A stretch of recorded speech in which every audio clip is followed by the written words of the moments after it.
السلام عليكم ورحمة الله وبركاته. برغم ان احنا في شهر كريم والشياطين متسلسلة، ولكن سبحان الله، تعالوا نشوف البني ادمين بتعمل ايه في بعض في شهر رمضان. يعني نبص نلاقي ان جريمة حصلت امبارح، ان شاب في الدقهلية قتل ابوه ونقله هو وصاحبه في عربية، وحطوا في العربية عفش، وراحوا رموه في الغيط، وكمان راح مولع في ابوه.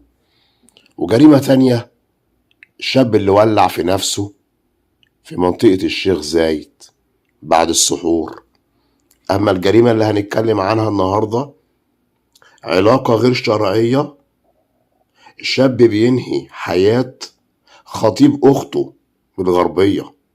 شهدت قرية شواني التابعة لمركز ومدينة طنطا بمحافظة الغربية مصرع شاب على يد شقيق خطيبته بسبب ان هما الاتنين على علاقة غير شرعية.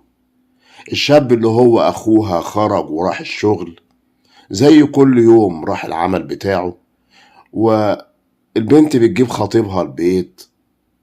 الاب والام الله اعلم موجودين في الشقة ولا غفلتهم ولا جوه ولا فين، ولكن الاتنين في خلوة، الاتنين قاعدين لوحدهم. حصل طبعا بينهم علاقة كاملة.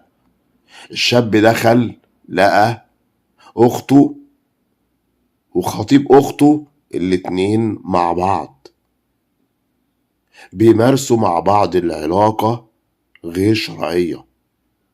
تلقى اللواء أيمن عبد الحميد مدير أمن الغربية اختار من شرطة النجدة بيفيد بورود بلاغ من الأهالي بمصرع شاب شقيق خطيبته بقرية شواني التابعة لمركز ومدينة طنطا بالغربية.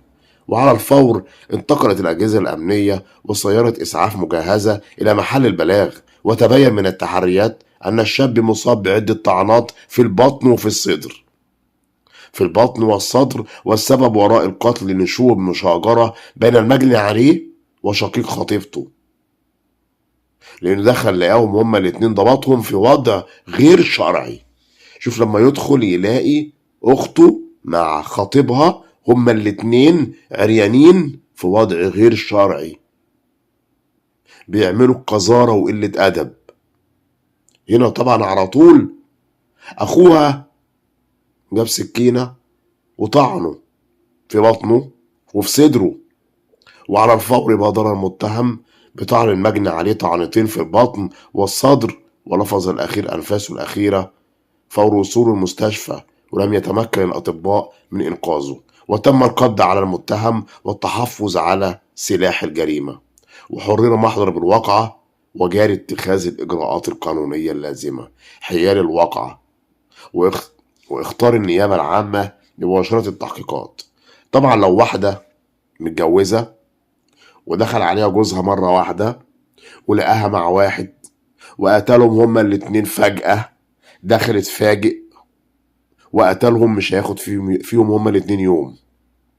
ولكن ده واحد دخل لقى أخته، فللأسف ما ينفعش، ده كده هيتقبض عليه وهيتسجن، لكن هو مش هياخد إعدام عشان خاطر ما كانش فيه إن هو يعني يعني كان مصر على قتلهم أو كان في عزم على القتل. لا، اللي هو دخل برضه واتفاجئ إن أخته وخطيب أخته في علاقة غير شرعية. والله يعني ضيعت أخوها. هنقول إيه يعني؟ إن بنت قليلة الأدب مش متربية ضيعت أخوها، إن هو يدخل يشوفها في الوضع ده، هو غصب عنه دخل لقاهم كده. ف يعني كده كانت المفروض هي كمان، بس هنقول إيه بقى؟ لأن حصل الكلام ده في بيتها، يعني البنت بمزاجها وجايباه البيت وبيحصل بينهم كده هما الاتنين. نتعلم من كده برضو إن إحنا ما نسيبش ولادنا، ما نسيبش بناتنا مع خطابهم لوحدهم، مقفول عليهم أوضة، مقفول عليهم الشقة، مش موجود حد. ما ينفعش. ما نسيبش الخطيب كده طالع نازل من غير أي كنترول، كده طالع نازل يروح رايح جاي، الأم مش موجودة والأب مش موجود والبنت قاعدة لوحدها في الشقة.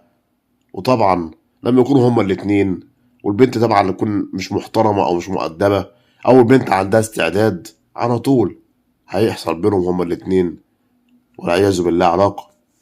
هنقول إيه بس غير لله الأمر من قبل ومن بعد. بشكركم جدا، بتمنى من حضراتكم الاشتراك في القناة، تفعيل زر الجرس، والسلام عليكم ورحمة الله تعالى وبركاته.